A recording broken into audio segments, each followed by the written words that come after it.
दोस्तों, हमने अक्सर ऐसा देखा होगा कि जब दुनिया के अंदर हर 4 साल पे एक बार ओलंपिक गेम्स होते हैं तो उसके अंदर चाइना और यूएसए जैसे देश बहुत ढेर सारे मेडल्स जीतते हैं, लेकिन भारत जो है वो उन मेडल की संख्याओं में थोड़ा पीछे हर साल नजर आता है। अगर भारत 3-4 मेडल जीत जाए तो यहां के लोग जो है वो एयरपोर्ट पे भीड़ लगा देते हैं कि हमारे देश का कोई जीत करके आया है, जबकि दूसरी तरफ अमेरिका और चाइना जैसे देशों में कभी कभी तो 50-50 मेडल एक साथ आते हैं, लेकिन वहां पे एयरपोर्ट पे रिसीव करने के लिए कोई आता ही नहीं है। बेसिकली अगर इसके पीछे का रीजन जानने की कोशिश करें कि आखिर ऐसा होता क्यों है, भारत इन चीजों में इतना पीछे अभी तक क्यों रह गया है, तो उसका कारण यह है कि बच्चों को बचपन से ही रिस्क लेना और उनको अपने स्ट्रेंथ को पहचानना भारत के अंदर नहीं सिखाया जाता है।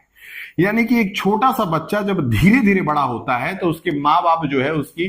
पैम्परिंग करते हैं। पैम्परिंग का मतलब कि हर चीज में उसके दखल अंदाजी देते हैं और साथ ही साथ उसको हमेशा सपोर्ट करने की कोशिश करते हैं। जबकि चाइना के अंदर मैंने कई जगहों पे कई किताबों में पढ़ा है कि छोटे बच्चे जो कि 2 साल के हैं उनको कभी कभी स्विमिंग करने के लिए स्विमिंग पूल में डाल करके छोड़ा जाता है और उनके पेरेंट्स भी साथ में होते हैं उनको सपोर्ट करने के लिए, लेकिन वहां से वो बच्चा जो है वो बचपन में ही कठिनाइयों का सामना करना सीखता है। उसी तरह से अमेरिका के अंदर भी ऐसे कई डिफिकल्ट सिचुएशन के अंदर बच्चों को डाल दिया जाता है जहां से वो अपने आप को स्ट्रेंथ वाइज मजबूत करके आगे बढ़ सके।